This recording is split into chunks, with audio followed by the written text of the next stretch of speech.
B. Collins.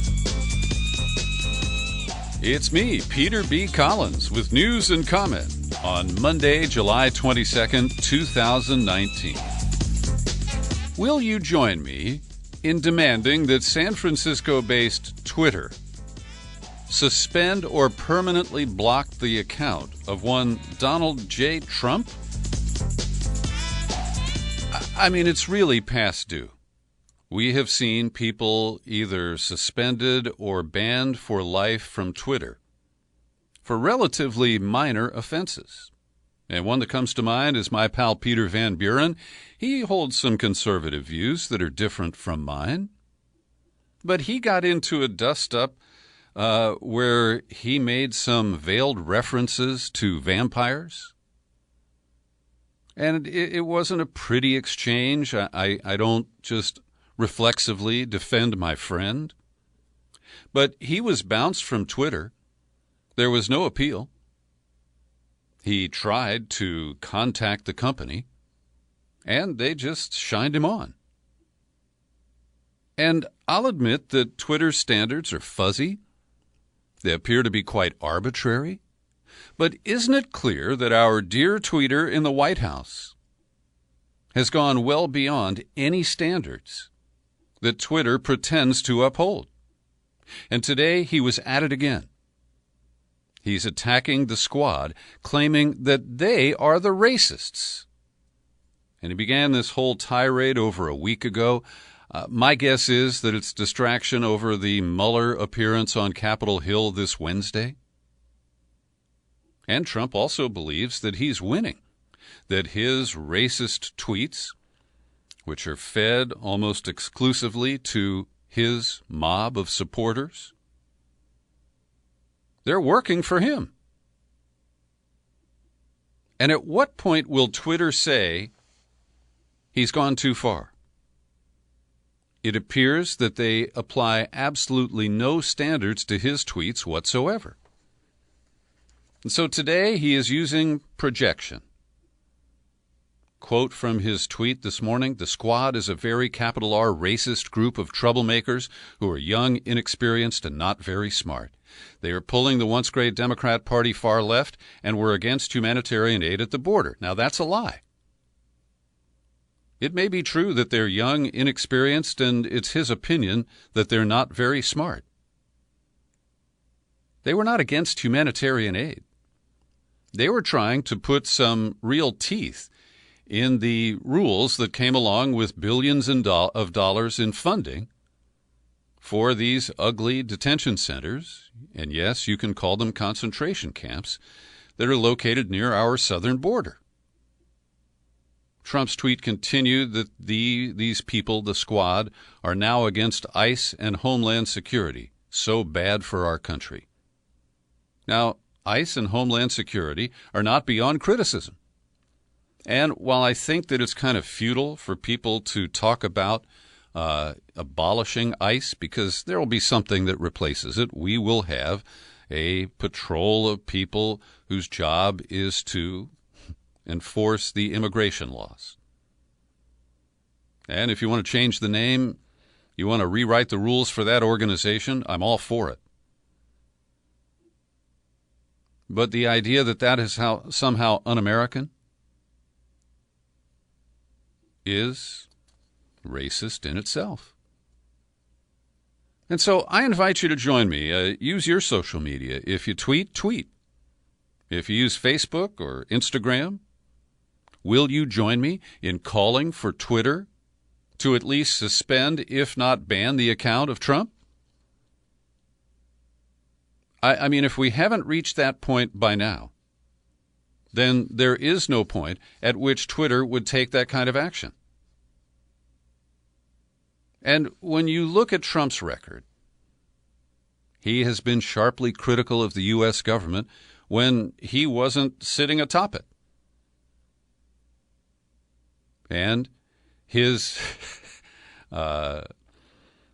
words tend to fail me here, but his highly opportunistic criticism of the critical comments of the so-called squad only seem rational and compelling to his fans, his mobs. So here's a comment quoting Trump. He said, "You know what's racist to me?" This is when asked if the chant of "Send Her Back" was racist. When somebody goes out and says the horrible things about our country, the people of our country, that are anti-Semitic, that hate everybody, that speak with scorn and hate. I mean, this guy is so filled with hate. Look at what he did to John McCain, and I don't defend John McCain. Trashing a guy as he is dying of brain cancer. And so he has set this low, low standard. Being a bully, using abusive language. And then he turns around and claims that he's the victim here. And Philip Bump in the Washington Post today says this isn't a new phenomenon. When Alabama Governor George Wallace was asked if he considered himself to be a racist back in 1968, "No, sir, I don't regard myself as a racist, and I think the biggest racists in the world are those who call other folks racist. I think the biggest bigots in the world are those who call other folks bigots." So this is a tried and true white man's gambit. A poll shows that nearly two-thirds of Trump voters say they're at least somewhat concerned about reverse racism impacting their lives. And Stephen Miller kind of tripped up the White House talking points when he went on one of the Sunday talk shows, and he said, "I think the term racist has become a label that is too often deployed by the left. Democrats in this country simply try to silence and punish and suppress people they disagree with, speech that they don't want to hear." Try that out on your boss, Stevie.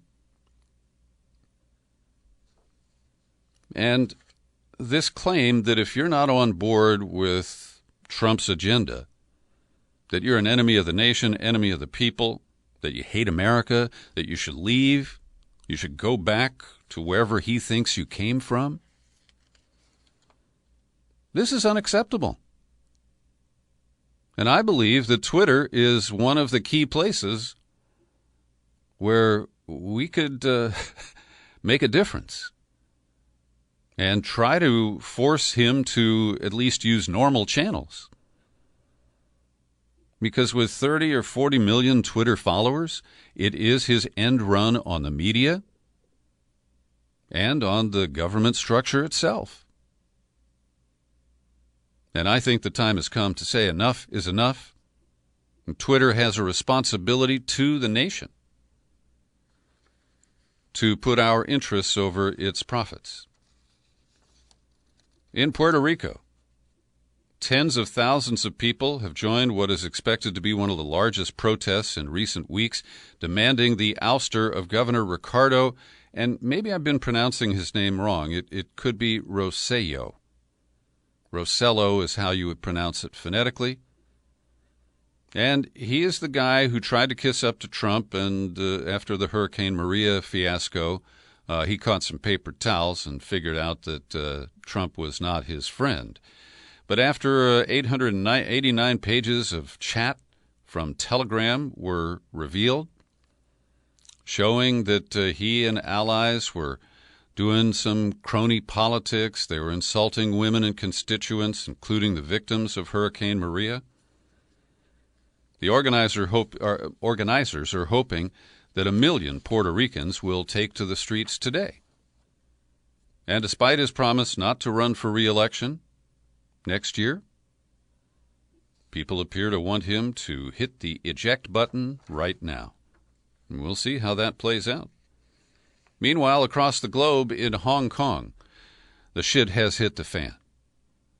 And I am speculating here, but I think my speculation is quite accurate, because overnight, a brazen attack by a mob of men with sticks and metal bars targeting anti-government protesters show that the Chinese government, loyal to Beijing, is either allowing or deploying mobs called triads, members of triads, to do the dirty work that the police don't want to take on themselves in suppressing the calls for greater democracy, an end to the extradition proposed law that Carrie Lam has said is dead but has refused to actually withdraw, and the attacks that took place in Yuen Long. Last night, the use of thugs to intimidate demonstrators. And there were also innocent people who just happened to be in the wrong place at the wrong time. A pro-democracy lawmaker, Lam Chuk Ting, was hit on his arms, hands, and face, leaving his mouth with a cut that required 18 stitches. I have strong reason to believe they were gangsters. I don't think any ordinary citizens have done such sophisticated, organized attacks on this kind of level. And this follows the weekend disclosure that police found plastic explosives at the home of someone who was supporting the demonstrations. And these all appear to be setups, frame-ups to me.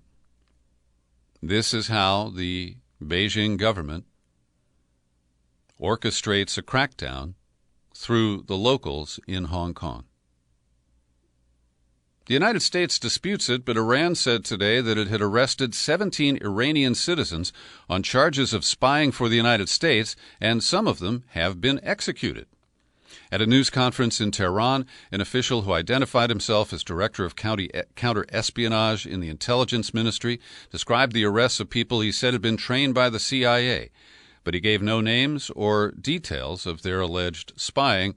And Trump, on Twitter, said it's totally false, zero truth, just more lies and propaganda. And Secretary of State Mike Pompeo issued a similar statement. Pompeo also lectured the British. And this gets a little complicated. It's fallout from Britain's failure to follow the U.S. in exiting the Iranian nuclear agreement. It follows efforts by the United States to dominate some sort of naval flotilla aimed at protecting oil tankers trafficking in the Persian Gulf and the Strait of Hormuz. And Jeremy Hunt, who may be out of a job in 48 hours. He's the current Foreign Secretary of Britain, and he is running in second place against Boris Johnson for the Conservative Party nod to become the next Prime Minister. So Jeremy Hunt is trying to get his European allies, who of course are pissed at Britain over Brexit, to create an international security force that would patrol the Persian Gulf and nearby areas. Now, this, of course, follows the capture of a ship, a British oil tanker, by the Iranians. That one's called the Stena Impero, and that followed the British grab at Gibraltar of an Iranian supertanker that the Brits said was on its way to Syria. So this is a tit-for-tat back and forth. And this happens as Britain is rudderless. Theresa May will leave office sometime on Wednesday, and that's when the Conservative Party will hold its vote. And get this, the change of the guard in Britain will be decided by only 160,000 members of the Conservative Party. And 40,000 people, mostly believed to be Brexit no-deal supporters, have joined those ranks just in recent months. So it's less than 1% of the British voting population that gets to choose the next prime minister. This is consistent with the way the rules work and the way handoffs of power have occurred in the past. But pure and simple, it is minority rule of the most egregious sort. And speaking of minority rule, today I posted a fresh podcast over at whowhatwhy.org.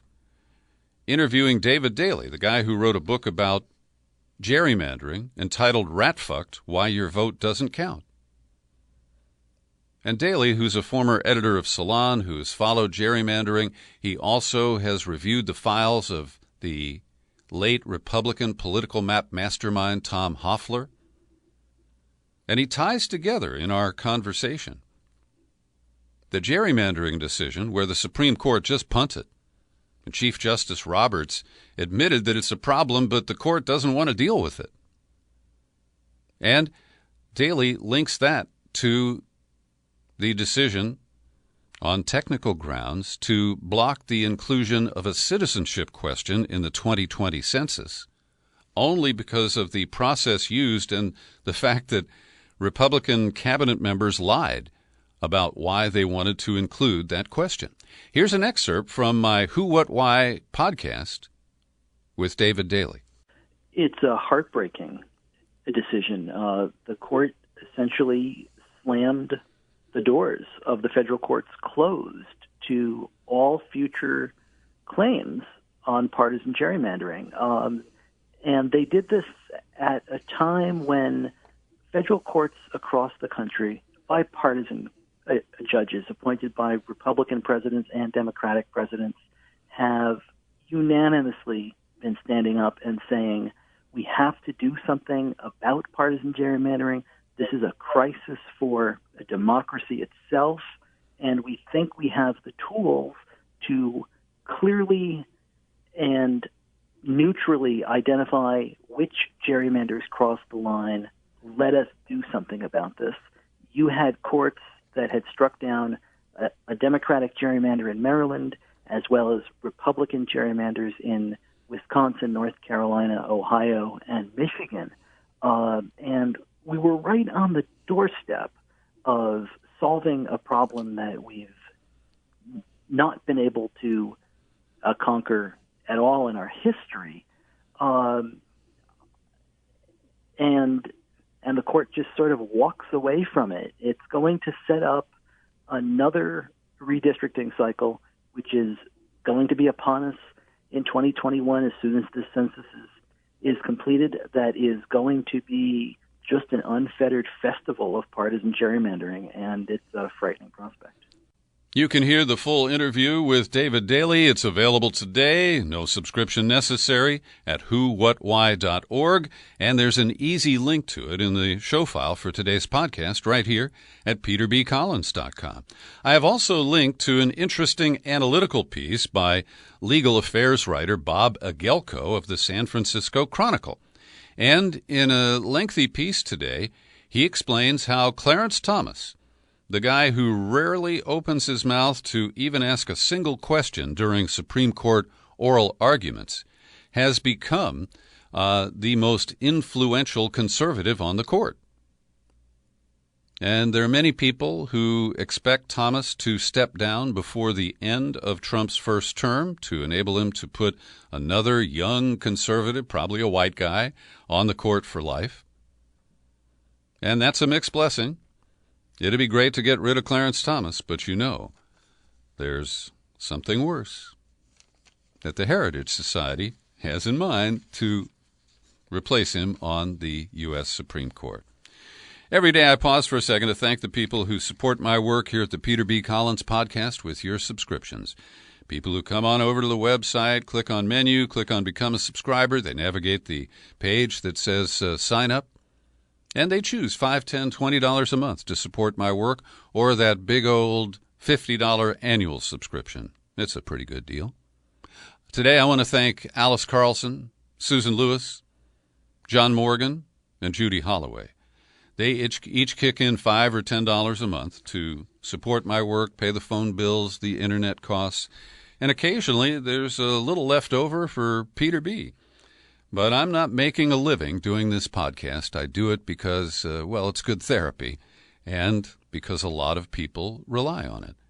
So if you do rely on it, I encourage you to become a subscriber. You know the ropes, and I appreciate your support. I am loath to give Donald Trump, Crown Prince Jared, Kim Kardashian any credit whatsoever.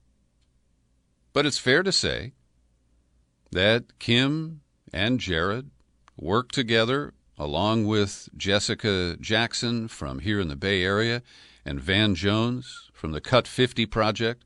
And last year, they passed the First Step Act. And it's appropriately named. It's not really dramatic or earth-shattering. But last week, 3,100 federal prison inmates were given early release. Now, a third of them are going to be detained either because they owe time to a state prison sentence or some of them will be deported if they're not American citizens. But this is an important step, and it helps clear up some of the convictions that resulted from Joe Biden and his bad advocacy for the tough crack cocaine laws back in the early 1990s.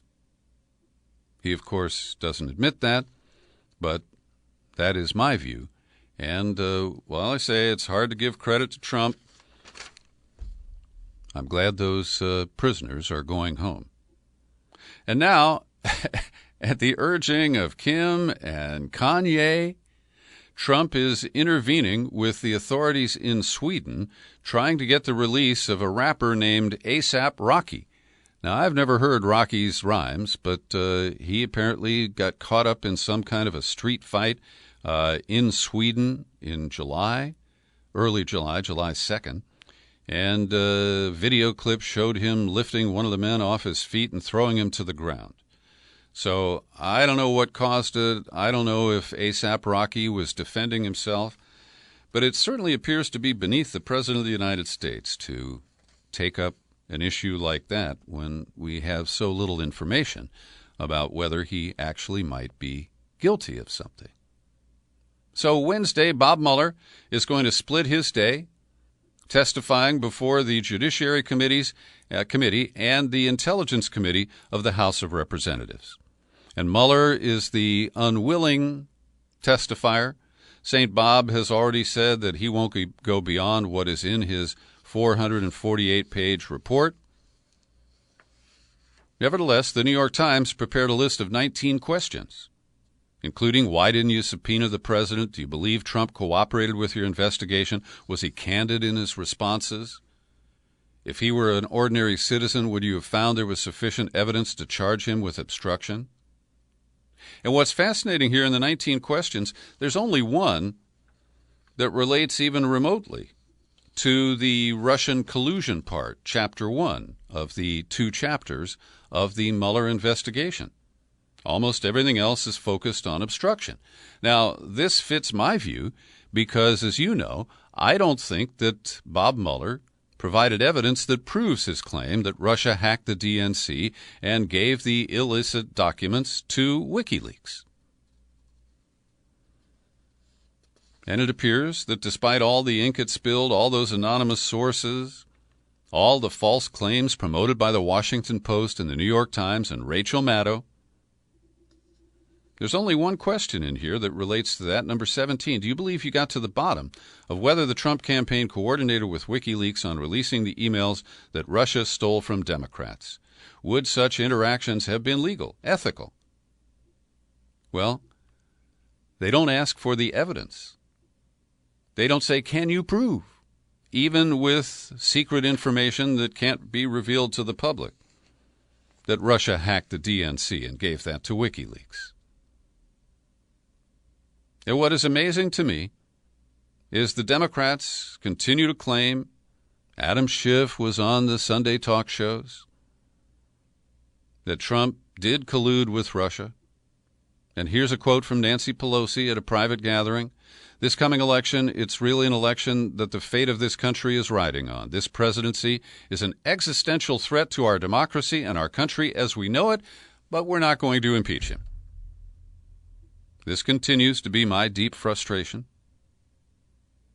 Even threatening him with impeachment might curtail his racist tweeting, might cause him to think, maybe I shouldn't continue to provoke my political opponents.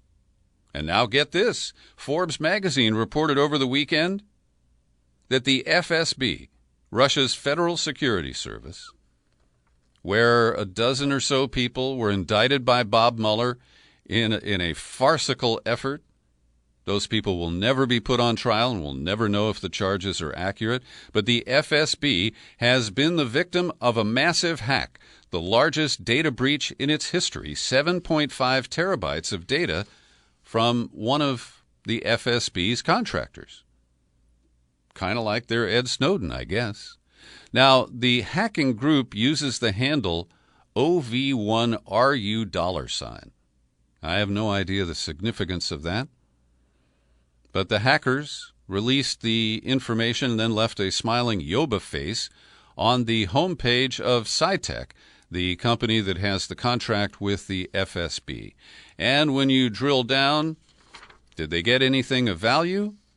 Well, not that we can tell.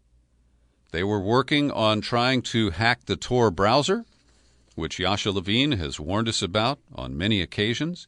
Projects included social media scraping, targeted collection of Internet users seeking to anonymize their activities, like Tor, data collection targeting Russian enterprises, projects that seem to relate to Russia's ongoing initiative to build an option to separate their Internet from the World Wide Web. And Forbes concludes there is nothing newsworthy in the projects exposed here. Everything was known or expected. The fact of the breach itself, its scale and apparent ease, is of note. The Jeffrey Epstein scandal continues to percolate, and more people who dig in are concluding that Epstein ran a scam hedge fund, and the people who invested with him were likely victims of blackmail, having attended his sex parties with young girls and the sexual activities being videotaped or photographed. Brokers compare him to Bernie Madoff, saying that he didn't trade with an outside group and that nobody really knows who his clients are. Also, I reported to you last week that Nick Bryant, who has been a source for me, I've interviewed him several times about pedophile scandals affecting politicians, that's what I'm trying to say, and Nick Bryant came into control of Jeffrey Epstein's little black book. And his book had been kept by Epstein's former house manager, a guy named Alfredo Rodriguez. And it was published without the phone numbers by Gawker, which is where Nick Bryant was publishing before Gawker was taken down back in 15 or 16. Now, what's interesting is that many of the people who are listed in Epstein's black book appear not to know him. One woman said, well, I met Ghislaine Maxwell, who is Epstein's former girlfriend and appears to be the madam who arranged his contacts with the army of masseuses that he required. But it appears that some of the people who were there never met the guy, didn't go to his parties, and aren't sure why they got included. Jeff Halper is a man I deeply admire.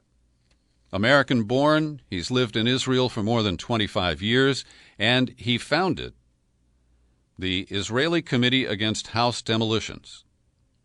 He continues his activism on behalf of Palestinians, and on Facebook this morning, he posted this alarming news. As I write, the Israeli military is demolishing 70 homes, perhaps many as 100 in the end, in an absolutely illegal action approved by the Israeli Supreme Court. The apartheid wall coursing through the West Bank and East Jerusalem doesn't conform to any agreed boundary. It's built wherever Israel wants, and they control land on both sides of the wall. But they have decreed that no buildings can exist within 250 feet of the wall, and they're selectively enforcing it in an area that we would call unincorporated Jerusalem. It's unincorporated because the Israelis don't provide basic services there, and it basically is a squatter zone for people who don't qualify for full Israeli inclusion. And Halper continues, having no legal basis to oppose this construction, the Israeli army issued a military order banning construction within 250 meters, not feet, I got that wrong, 250 meters of the wall. Even that was an illegal act, since the wall itself is built on Palestinian land and has been deemed as contrary to international law by the International Court of Justice in The Hague. No legal barriers exist to Israel violating international law with impunity, and no legal protections at all exist for the Palestinians, either inside Israel or in the occupied territory. This act of ethnic cleansing, illegal, immoral, and gratuitously cruel in 100 ways, gives lie to the notion of Israel as a normal democracy seeking peace. It reveals Israel for what it is, a settler colonial enterprise that aims to expand and take over all of Palestine. Thank you, Jeff Halper. I've linked to one of my interviews with Jeff going back a few years. That's in the show file for today's podcast. But if you just enter his name in the search window at peterbcollins.com, there are also comments he gave me at the Sabile Conference here in California just a few years ago. And meanwhile, The Intercept reports, and it's a new reporter byline here, Patrick Hillsman, that last summer, Israel shot down a military drone near the line that separates the Israeli-occupied Golan Heights from the rest of Syria. Images of the drone showed Cyrillic tail markings and other identifiable components of a drone called Forepost belonging to Russia. Now, the findings made an awkward geopolitical moment. Syria and Russia are allies. Syria and Israel are bitter enemies. But the Russian forepost shot down by Israel was designed in Israel and is part of a deal that Netanyahu made with Putin a few years ago to share drone intelligence with Russia. And the article says, despite Israel's complicity in Russia's use of its military technology to aid Assad, the Israeli position on Russia's intervention in Syria is far from hostile. In fact, the tacit coordination between Russia and Israel has been extensively reported in the media. I want to recommend a nice op-ed piece published in my San Francisco Chronicle yesterday by Peter Irons, who is a retired political science professor from UC San Diego. And he wrote Justice at War, the story of Japanese-American internment cases. And after a lengthy opening, he argues in favor of the use of the term concentration camp by Alexandria Ocasio-Cortez and others to describe the detention centers along our southern border. He writes, today's migrants who cross our borders to seek work or asylum are being held in what can fairly be called concentration camps. Reserving the term for exclusive reference to Nazi death camps or the Holocaust may be understandable, but it's not historically accurate. Calling something by its proper name, as Ocasio-Cortez has done, strikes Irons as perfectly appropriate. And finally, today we say farewell to the original Yippie, Paul Krasner. He passed away at the age of 87 near Palm Springs over the weekend, and I had many encounters with Krasner. He hung out in San Francisco through the 1980s and into the early 90s. He was a sharp critic of just about everything, and mostly he was right. And he brought a flair of activism and theater and outrage to just about everything he did. Paul Krasner will be missed. Thanks for listening to my daily news and comment podcast. You're free to share it far and wide with absolutely everyone, including even Jeff Sessions. You'll find it on YouTube. I'm Peter B. Collins. Happy trails to you until we meet again. Happy trails to you.